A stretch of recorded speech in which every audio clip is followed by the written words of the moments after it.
maganda yung bahay mo? Gusto po, God sir, kasi wala naman wala, hindi lang yan. Kasi mga kanina, di ka po makatayo dito. Sakto ka talaga. Sir, ayaw ko sir, kung hirap, maulog, maulog. Kaya nga, malalaglag tayo Ay, dito. maulog. Dito na ako kay umuuga ay. Okay, ganito. Paano kaya kung nag-iasawa ko sa nanay, Clarita, no? Ganito kami dito sa loob ng bahay. Paglabas mo niyang kuba. Mapit ka ni... Sige na, nanay Claring, bibigyan kita ng pambiling ulam. Upo ka dito. At babanatan tayo ng ano. Pasensya na po kayo kasi. Sige lang. Ano, Sexy na nanay Clarita, no? Grabe. Parang yung sa Rawis, Brad. Yung may anak na dalawa na bedridden. Si ano? May make up. Oo.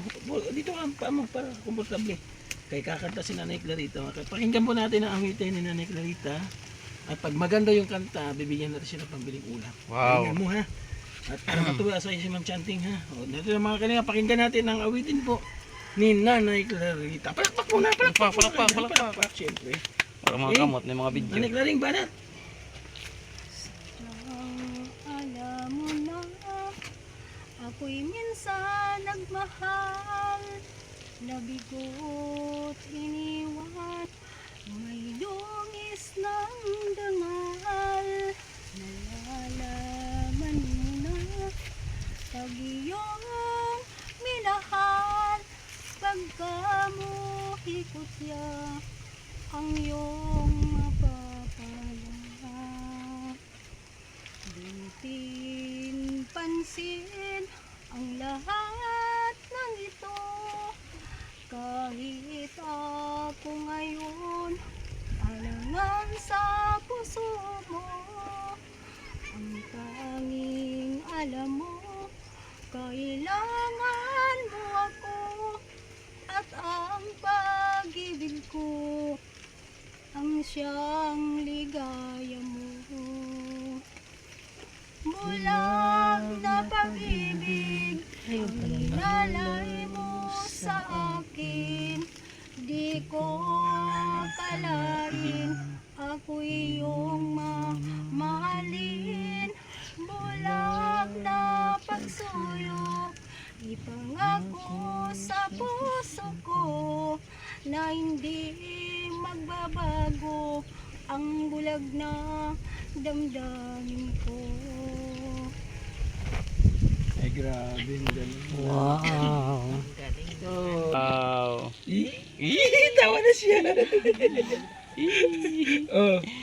Naiyak si nanay. Ano iyak si Nanay Claring? Hindi po. Ay, kaya natuwa ka. Saya siya, masaya. Natutuwa lang ako po. Sige nga. Natutuwa lang ako po. Ano pangalan ko? Sige nga. Kilala mo ako. Sinapanglayan ako Hindi, sige, kaya mo yan. Sige, ang pangalan ko. si Joey po. Joey! Oh! 20 Ang pesos. galing. Okay. Ano to? Pariyo na. Ano to? Pambalyo ng kuan, pambalyo asin. Ang biting ano, asin. So, salamat ha. Nanay Clarita. Meron kang request sa kanila para maayos yung bahay mo. Sige daw, ikaw magsabi sa kanila. Para maganda yung bahay mo. May po ako sa inyo masasabi na sana po matulungan ninyo ako kasi kung mayroon po lang. Kung wala, aywan ko lang. Hindi Tiis ko na lang. yan masasabi kung mayroon kung wala. So, gusto mo maayos yung bahay Gusto mo. ko lang maayos lang po ang aking bahay kasi po nahihirapan ako. Hirapan. Kasi sa palagay ko, hindi ko naman yan masasabi kung ano ang maisip ko dito sa sarili ko kasi babae lang ako. Hindi ko naman yan. Hindi ka lalaki na kaya mong gumawa ng bahay, no? Opo, sir. Hindi ko naman yan masasabi na magagawa ko yan po. Grabe. Sa sobrang sipag niya, Brad, tinuloy yung paa niya. Biyak-biyak na talaga sa kasipagan, no? Nanay Claring. Doon mo makikita talaga sa talagang masipag talaga. So ipag-pray po natin mga kalingap si Nanay Clarita na mapasama po sa ating pabahay. Isa po ito sa project po natin dito sa Gamay na ay sa Mapanas na sana ay magkaroon tayo ng pabahay po dito. Dati kasi nasa Gamay ito eh. Guguluhan ako sa iyo. May sa Gamay ka. So shoutout mo yung mga anak mo na tumutulong sa iyo. No? Yung trapal daw galing sa anak niya. Tulong-tulungan daw ng mga anak niya para meron siyang pabubong dito. At sa kapitbahay niya na nagposte. So salamat po sa inyo. So sana mapabahayan po natin sila naglarito na komportable naman at kaya ayan sila. Di ba? Oo. So sana masama po natin sa babae kasi Abril na po. Wala po tayong project pa na pabahay. Nakaraang taon.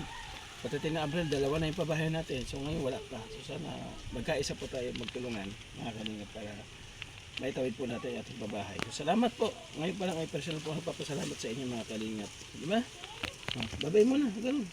Ganun. Hindi, ganun lang. Ganun.